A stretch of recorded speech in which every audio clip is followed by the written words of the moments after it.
Hi, let's go straight into the trip matcher, and we're going to do an England one here. We're doing M1 to BS2. Now, what happens from this is that this goes to looks for the search engine. If there's nothing in the search, you go and create a trip. As you can see, you can put capacity, the time it's going to take, and obviously a fair and reasonable price. Once you've submitted that, your system will show you that your request is live, but the public will see your trip match position, as you can see here on the right. So once user 2 decides that they like your position, they then agree to it and confirm the request. This then gives the operator 2 new customers to consider.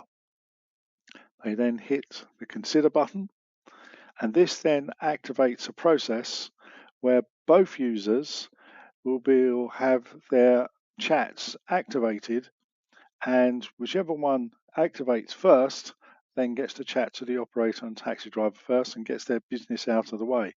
Always put in your pickup, your drop off, any special considerations, maybe like a wheelchair if you are needing a wheelchair to be loaded into the car, maybe extra stops, maybe you do want to be dropped off at the terminal. Remember, any extras, all extras, will be extra charges on top of the estimated fare range. So always bear that in mind. If you're looking, and as you can see here on the right, this second user has now been notified that the first user is already engaged in a conversation. The operator picks up the messages and then obviously responds accordingly.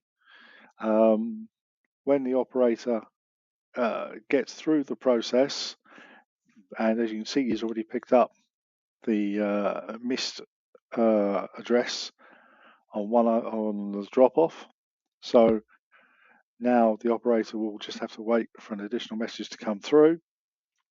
When the messages are finished, you'll notice the user 1 had accept and reject.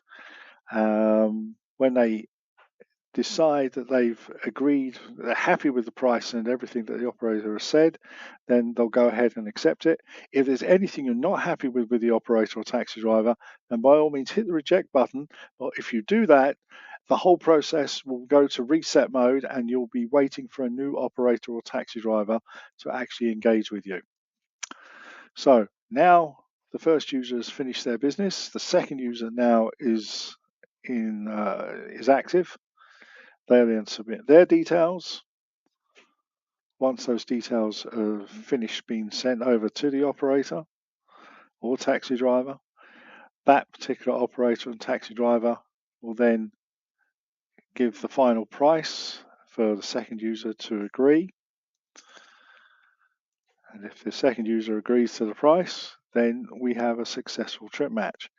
Now, for the avoidance of doubt, this is me activating all 3 parties here because this is a demo only, but this gives you an idea of what will happen in a real live environment.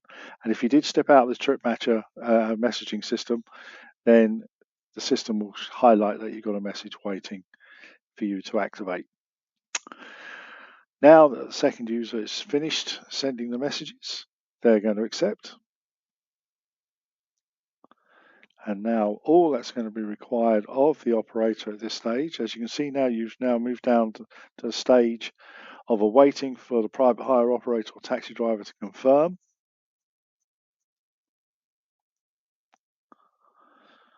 And then the operator and taxi driver has got one more message to read. Now they've read it. And now it's all they've got to do is now to accept both your positions. And that will be it. That's basically how the entire trip match process works. It's all structured, it's all organized, and there's no way an operator or taxi driver can get messages mixed up. And as you can see now, the system finally puts your confirmed and accepted positions in your respective areas. You need to just chat to the operator or taxi driver after the event. You've got up to 3 days to do so. And the 2 users now become the customer of that particular operator and taxi driver. And that is it. Thank you very much. Bye-bye.